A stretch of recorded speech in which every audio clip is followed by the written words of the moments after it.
CEAP, Centro Espírita Altivo Panfiro. Uma casa de amor. Bom dia aos nossos ouvintes. Rogamos a Jesus que abençoe a nossa manhã de estudos. Então, em nome dele, em nome de Deus, estamos iniciando o nosso dia de trabalhos, de estudos em nossa casa de amor, o CEAP. Vamos ler o Evangelho. Desculpem. Vamos ler o Evangelho, capítulo 21. Haverá falsos cristos e falsos profetas. E em seguida daremos continuidade ao livro dos médiuns. Os falsos profetas não estão somente entre os encarnados. Estão também e em maior número entre os espíritos orgulhosos, que sob falsas aparências de amor e de caridade, semeiam a desunião, retardando a obra de emancipação da humanidade, impondo-lhe seus sistemas absurdos, que fazem com que seus médiuns aceitem. Para melhor fascinar aqueles que querem iludir, para dar mais poder às suas teorias, eles se utilizam, sem escrúpulo algum, de nomes que os homens só pronunciam com respeito. São esses espíritos que semeiam antagonismo entre os grupos, que os levam a se isolarem uns dos outros e a se olharem com má vontade. Isso já seria suficiente para desmascará-los, porque agindo assim, dão um mais formal desmentido ao que pretendem ser. Cegos, portanto, são os homens que se enganam de uma forma grosseira. Querido Jesus, estamos aqui reunidos em Teu nome, como já dissemos, em nome de Deus, para estudarmos a doutrina espírita. Inspira-nos, permita a presença amiga dos nossos benfeitores espirituais, a quem evocamos, o irmão querido, altivo, diretor da nossa casa, para nos sustentar com os espíritos que ele designar.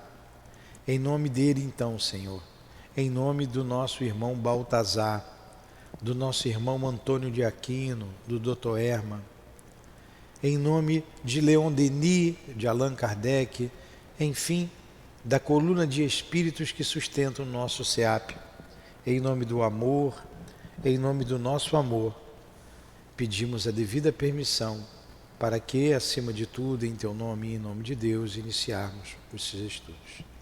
Que assim seja.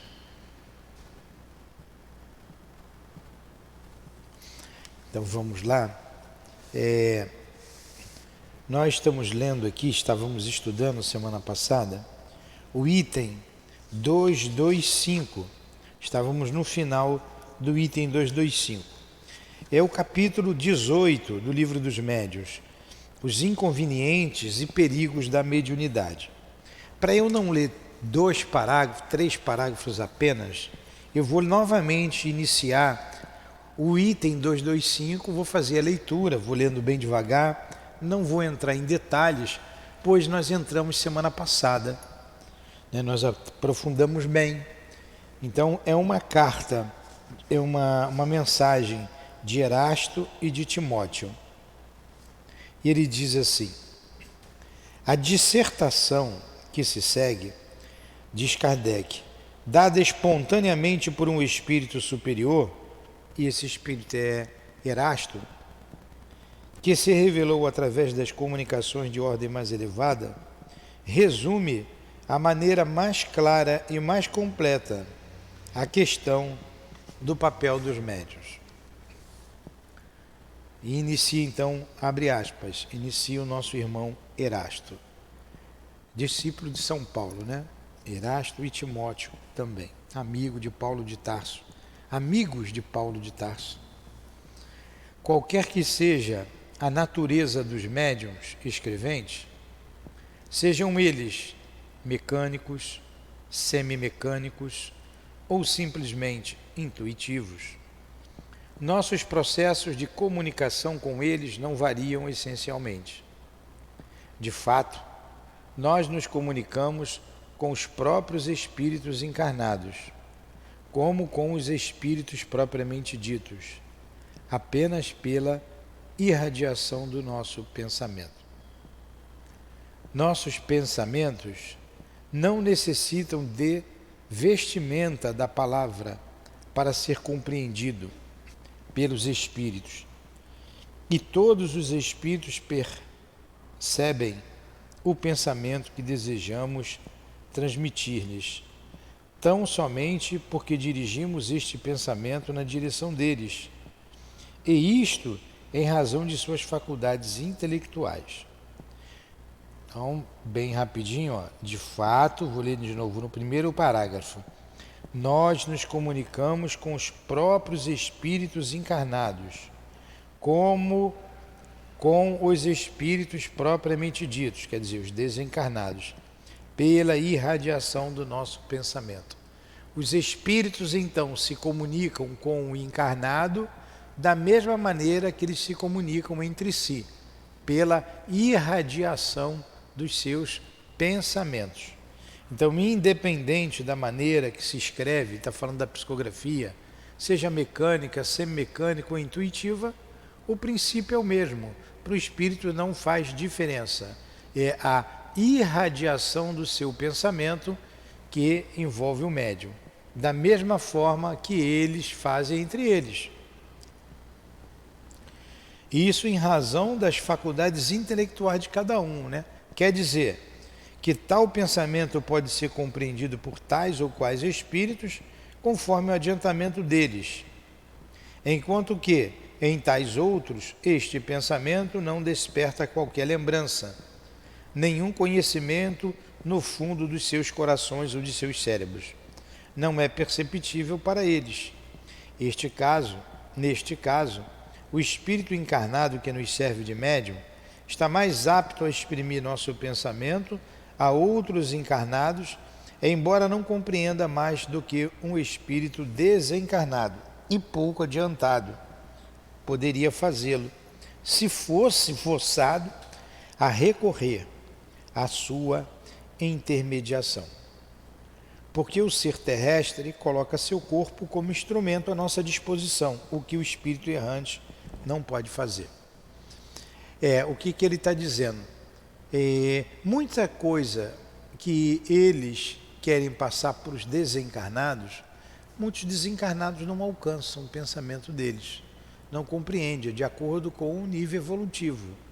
Não adianta o Einstein baixar lá no pajé para passar a mensagem dele, porque o pajé não vai entender nada. O Einstein vai ter que baixar muito a sua vibração e o pajé, por mais que eleve, não vai alcançar o pensamento desse espírito. Então é o mesmo princípio conosco. Mas nós nos colocamos como instrumento e ele irradia o pensamento dele e nós vamos passando.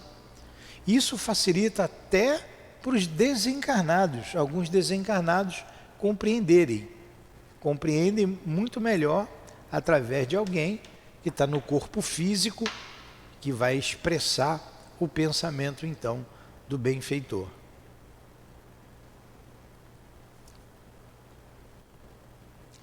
Assim, quando encontramos num médium o cérebro povoado de conhecimentos adquiridos na sua vida atual e seu espírito rico em conhecimentos anteriores latentes,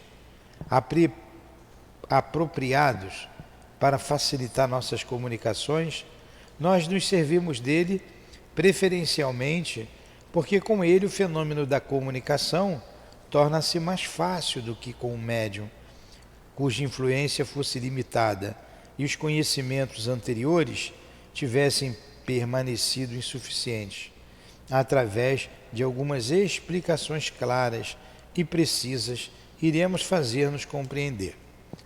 O que ele disse nesse parágrafo? Quando o médium tem conhecimento adquirido, no seu cérebro está cheio desse conhecimento, é mais fácil para o espírito ele alcançar o pensamento do espírito, e o espírito expressar-se através do médium, porque toda comunicação inteligente tem que passar pelo cérebro do médium. O exemplo que a gente sempre dá era do médium Altivo Panfiro, que passou a estudar bula de remédio para facilitar o trabalho do espírito, que era um médico, o nosso querido irmão Hermann, o Dr. Hermann. Então, quanto mais o médium estuda, quanto mais o médium tem conhecimento, mais facilita a comunicação. Assim, quando encontramos num médium, nós já vimos aqui, né? Com um médium cuja inteligência atual ou anterior encontra-se desenvolvida, nosso pensamento comunica-se instantaneamente, de espírito a espírito, através de uma faculdade peculiar à essência do próprio espírito. Neste caso, encontramos no cérebro do médium os elementos próprios para dar ao nosso pensamento a vestimenta da palavra correspondente a este pensamento.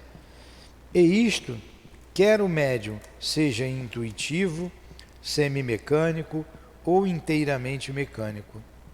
É por isso que qualquer que seja a diversidade dos espíritos que se comunicam com o médium, os ditados obtidos por ele, mesmo procedendo de espíritos diversos, trazem um cunho de forma e decolorido pessoal a este médium. Sim, se bem que o pensamento lhe seja inteiramente estranho, se bem que o assunto saia do âmbito no qual ele próprio habitualmente se move, se bem o que queremos dizer não provenha dele de maneira nenhuma, nem por isso deixa de exercer sua influência pela forma, pelas qualidades, as propriedades que são inerentes à sua individualidade. O que ele está dizendo aqui?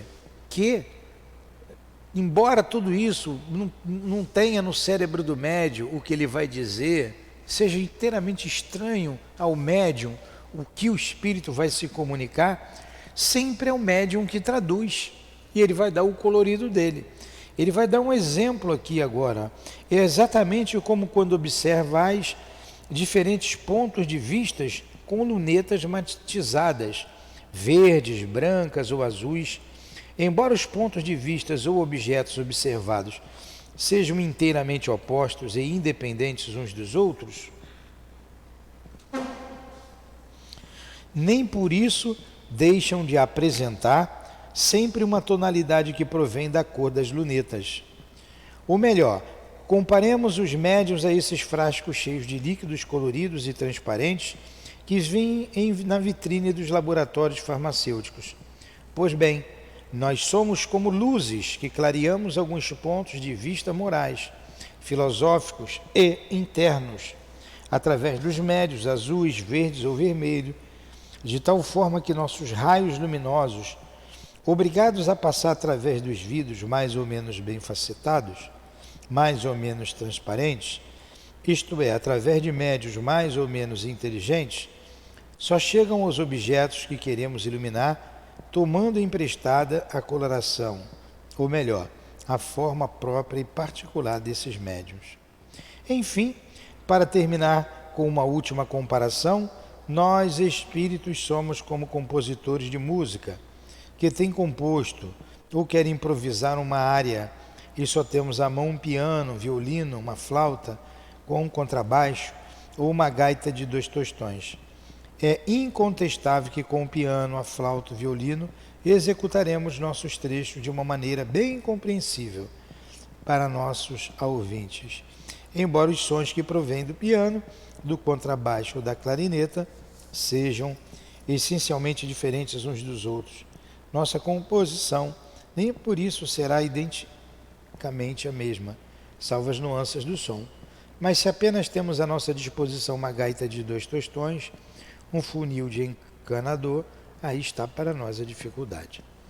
Então vamos lá. Ele deu aqui 3 exemplos, gaita de 2 tostões, foge ao nosso cotidiano e até alguns instrumentos musicais, não é? Deu comparação aqui dos vidros coloridos.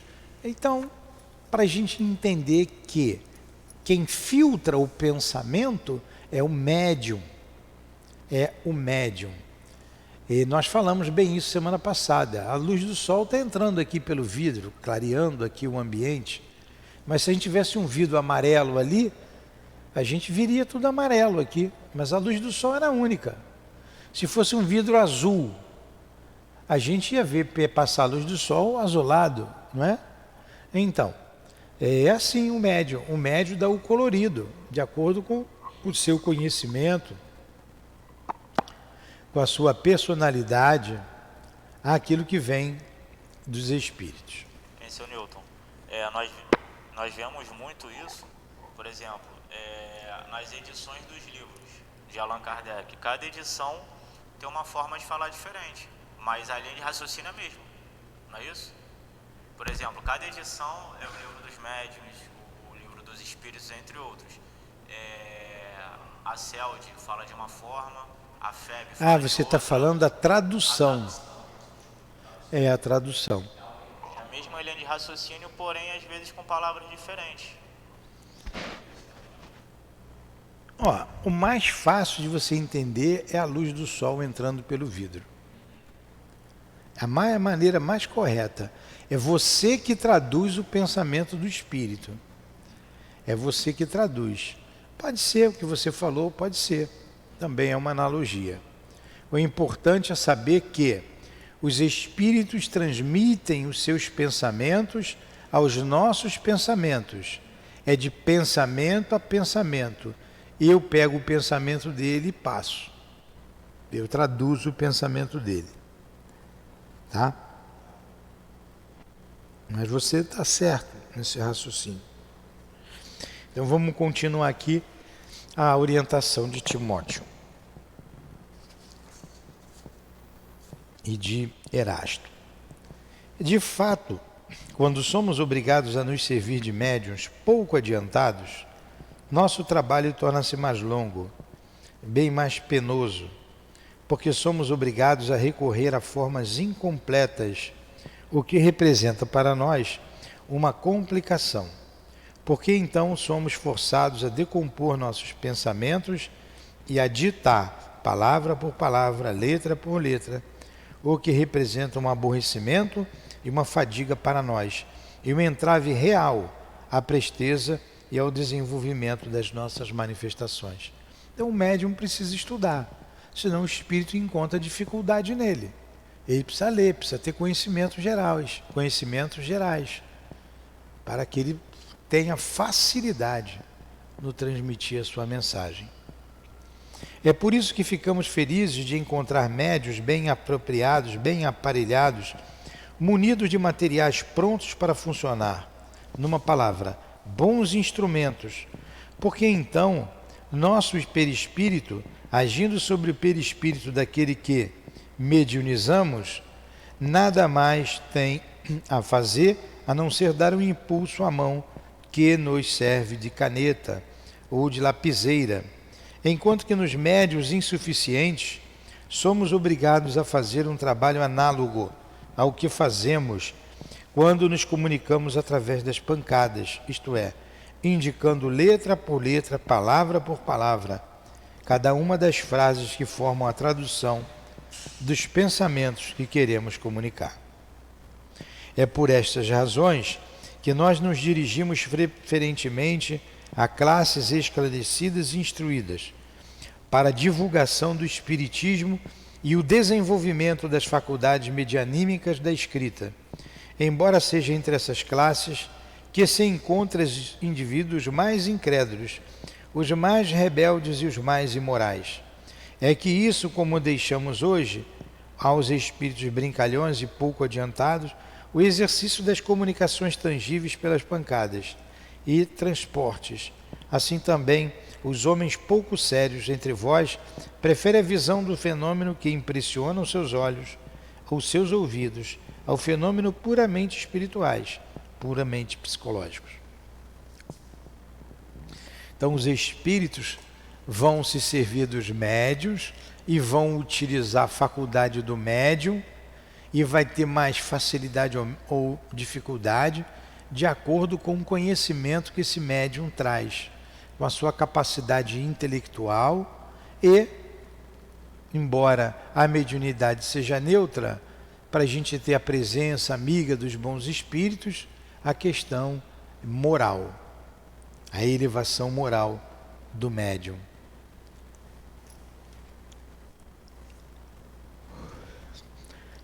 Tá tudo bem até aí? Tá entendendo bem?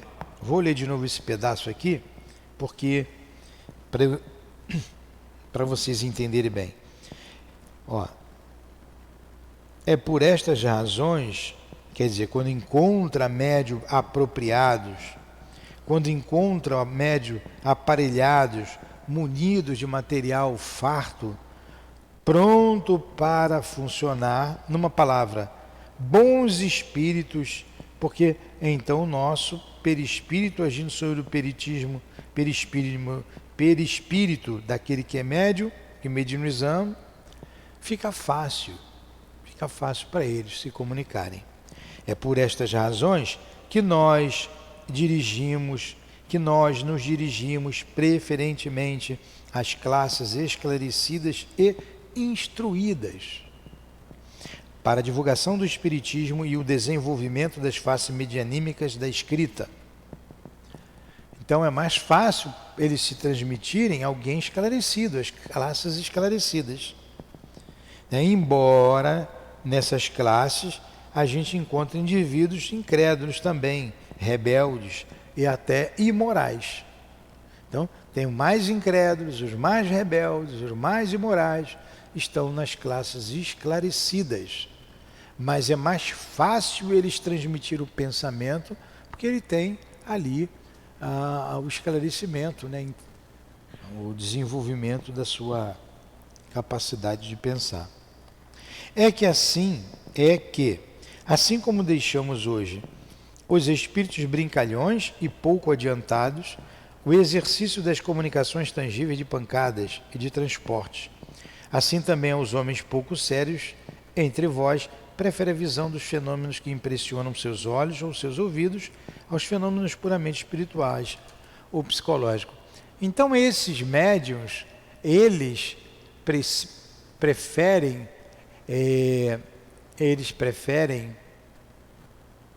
esses espíritos deixam esses médiuns muito materializados, ou esses médiuns incrédulos, o trabalho dos espíritos inferiores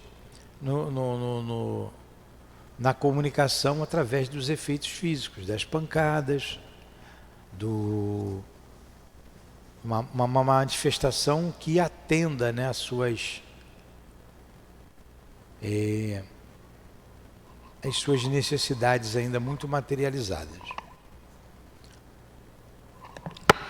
Quando queremos transmitir ditados espontâneos, nós agimos sobre o cérebro do médium, sobre os arquivos do médium, e reunimos nossos materiais com os elementos que ele nos fornece, e isto a sua revelia. É como se pegássemos na sua bolsa as somas que ele ali pudesse ter, e com elas arrumássemos diferentes moedas de acordo com a ordem que nos parece mais útil. Olha que coisa interessante que ele falou. Quando ele pega um médium esclarecido, médium que tem material farto, olha a analogia interessante. É como se fosse na tua carteira, ele falou bolsa, uma bolsa de mulher com muito dinheiro, ou sua carteira com muito dinheiro, e eles pegassem o dinheiro ali, arrumassem o dinheiro da maneira deles, que você tem muito dinheiro. Eles têm muito material na cabeça, eles arrumam aquele material ao gosto deles, a importância daí do médium estudar. E é difícil para a senhora, dona Luzia? Seu Newton, a cabeça do médium é como se fosse um computador, um CPU, que tem todas as informações arquivadas. Assim que o espírito precisa, ele seleciona cada informação que ele precisa. É isso. Entendeu, dona Luzia? A senhora chegou aí agora, está falando do médium, que o médium precisa ter conhecimento para o espírito se manifestar. Porém, quando o próprio médium quer nos interrogar desta ou daquela maneira, é bom que, nisso reflita seriamente, a fim de nos questionar de uma forma metódica. Ele está ensinando aqui como a gente fazer pergunta para os espíritos, como questionar o espírito. Quando o próprio médium quer nos interrogar, desta ou daquela maneira, é bom que nisso reflita seriamente, a fim de nos questionar de uma forma metódica, facilitando-nos assim nosso trabalho de resposta. Porque como já vos tenho dito, como já foi dito, numa instrução anterior, vosso cérebro está frequentemente numa desordem inextricável, e nos é não somente penoso, como também difícil mover-nos no dédalo dos vossos pensamentos. Quando as perguntas devem ser feitas por terceiros, é útil que a série de questões seja comunicada antecipadamente ao médium, para que este identifique-se com o espírito do evocador e dele se impregne, por assim dizer, porque nós mesmos teremos então muito mais facilidade para responder pela afinidade que existe entre nossos perispíritos e do médium, que nos serve de intérprete. Certamente podemos falar da matemática por meio de um médium, a quem estas sejam inteiramente estranhas, mas muitas vezes o espírito desse médium possui até conhecimento em estado latente, isto é, conhecimento pessoal ao ser fluídico, e não ao ser encarnado, porque seu corpo atual é um instrumento rebelde ou contrário a este conhecimento. O mesmo ocorre com a astronomia, a poesia, a medicina e as línguas, assim como a todos os outros conhecimentos peculiares à espécie humana. E, enfim, ainda temos os meios de elaboração penosa em uso, com os completamente estranhos ao assunto tratado, juntado às letras, às palavras, como em tipografia. Então, o que ele falou aqui? O espírito quer falar de matemática através da Dona Luzia. A Dona Luzia não pôde estudar, a Dona Luzia não sabe matemática. Mas a Dona Luzia estudou muita matemática na vida passada. Agora ela é rebelde. O seu pensamento é rebelde ao espírito, nessa encarnação. Mas ele vai no arquivo dela e consegue tirar de lá, porque ela tem uma experiência no campo da matemática. E ele disse assim, no campo da filosofia, no campo de qualquer ciência e das línguas. A Luzia não sabe falar francês, mas o espírito dá uma mensagem em francês. Significa que a Luzia tem no seu arquivo a língua francesa. Ela já viveu na França. Nesta encarnação, a Luzia está passando algumas dificuldades, algumas limitações, e é a prova dela. Então você olha para a Dona Luzia ali, mas você não sabe quem é de fato a Dona Luzia. Eu não sei. Eu estou vendo a Dona Luzia agora, mas ela tem outras experiências diferentes dessa agora.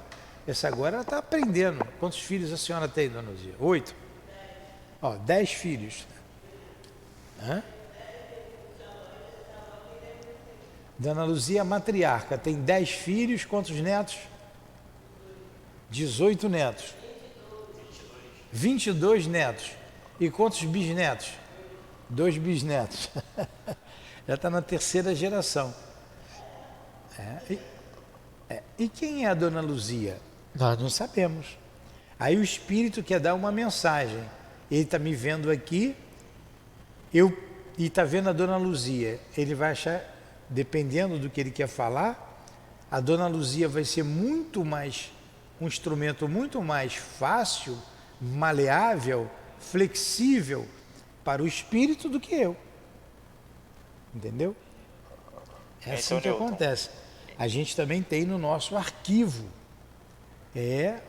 experiências passadas.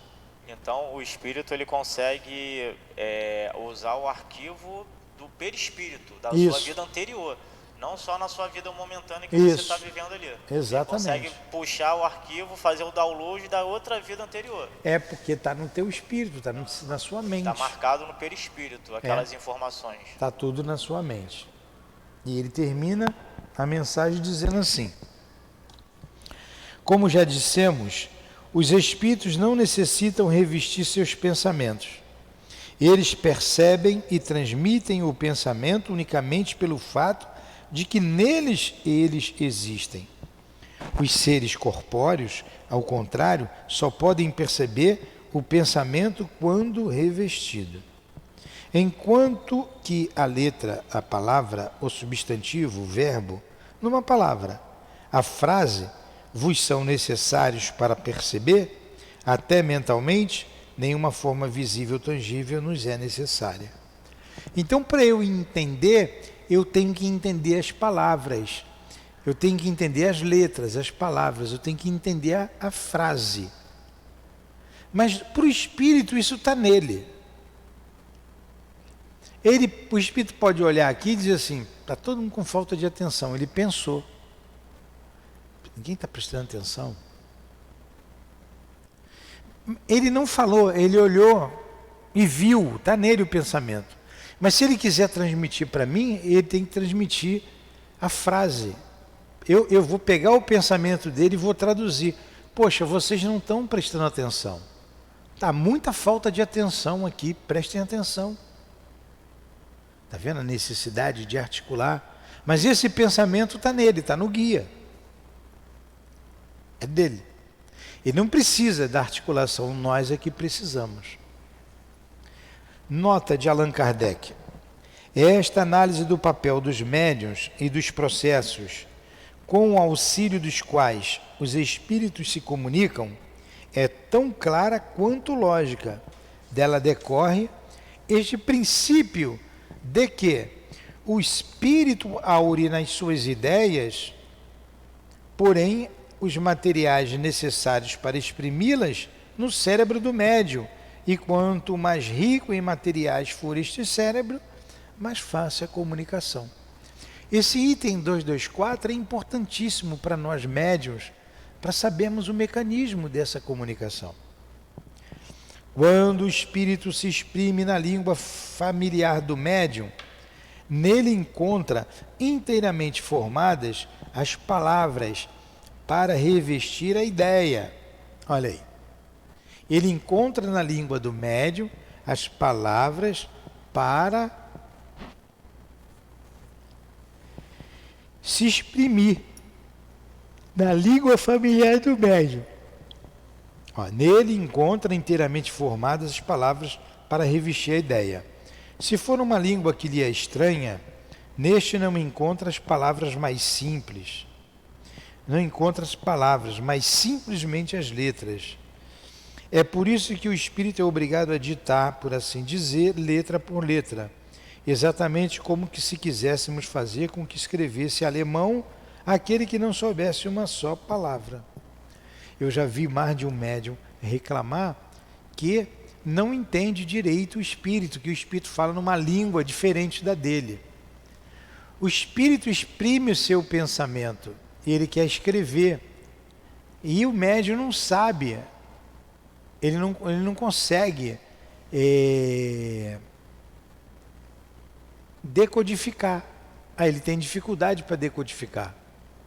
Agora, se o médium tivesse a experiência daquela língua, nessa ou em outras existências, seria bem mais fácil. Seu Newton, se fosse no caso mecanicamente, seria mais fácil para o médium escrever ou nem sempre?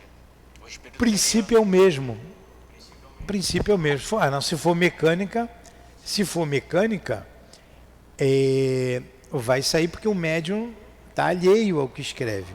Mas o espírito tem que encontrar no arquivo do médium o que ele quer escrever. Entendeu?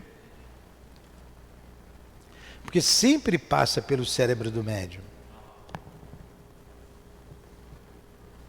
Se o médium não sabe ler nem escrever, não conhece nem mesmo as letras, portanto é preciso conduzir-lhe a mão como se faz com um colegial. e há aí uma dificuldade material ainda maior a vencer. Estes fenômenos são, portanto, possíveis e temos deles numerosos exemplos. Porém, compreende-se que esta maneira de proceder não combina com a extensão e a rapidez das comunicações e que os espíritos devem preferir os instrumentos de manejo mais fácil ou, como eles dizem, os médiuns bem aparelhados, do ponto de vista deles. Senão, demora muito. Dona Luzia, a senhora sabe ler e escrever? Não. Aí um espírito quer escrever através da senhora. Ele vai ter mais dificuldade. Porque ela não sabe ler, ela não sabe escrever. Entendeu? Agora o espírito pode superar essa dificuldade dela? Pode. Pode. Ele vai ditar letra por letra. Né? Vai pegar na mão dela, como a gente pega na mão de uma criança. Vai dar mais trabalho para o espírito, muito mais trabalho. Por isso é mais fácil para ele pegar um médium alfabetizado do que um médium analfabeto. O médium que tenha conhecimento moral, intelectual, do que o médium obtuso. Entendeu? É assim que eles preferem. E termina a nota aqui, Kardec dizendo assim, ó: se os que reclamam esses fenômenos como meio de convicção tivessem previamente estudado a teoria, saberiam em que condições excepcionais eles se produzem. Está aí. Foi bom a gente reler tudo, não é? Aí, quem está nos ouvindo em casa, nós aconselhamos pegar o livro dos médiuns e ler com calma. Aqui está o papel do médium nas comunicações, bem resumidamente, nessa mensagem de... bem explicativo, de Erasto de Timóteo. A senhora quer perguntar alguma coisa, dona Luzia? Não. Tiago, alguém quer perguntar alguma coisa? Não, né? Então, tá bom. A gente vai encerrar a nossa aula. O próximo é o capítulo 20. E semana que vem a gente vai entrar na questão moral, no papel da moralidade, né, do médium. A influência moral do médium. Aqui estamos, Jesus, terminando o nosso estudo, agradecendo a Deus, agradecendo aos guias aqui presentes, pela manhã de estudos, ao nosso espírito Erasto, a Timóteo, mas a Kardec, que trouxe todas essas mensagens, agradecendo aos espíritos enviados pelo Senhor para trazer a doutrina espírita. Muito obrigado. Ajuda-nos a compreender a mediunidade cada vez mais e nos afaste, Senhor, dos maus espíritos. Não nos deixes cair em tentação, que as sugestões deles sejam sempre, com a Tua força sobre nós, rejeitadas. Dai-nos forças para criarmos resistência ao mal e termos simpatia somente com os bons espíritos. Despeça-nos, envolva a nossa casa, envolva a nossa mediunidade, o nosso esforço, Senhor. E que seja então em nome do altivo e da direção espiritual da nossa casa de amor, em nome do amor, em nome do nosso amor, Lourdinha, do Teu amor, Jesus, mas acima de tudo do amor de Deus, é que damos por encerrados os estudos da manhã de hoje em torno do Livro dos Médiuns. Que assim seja.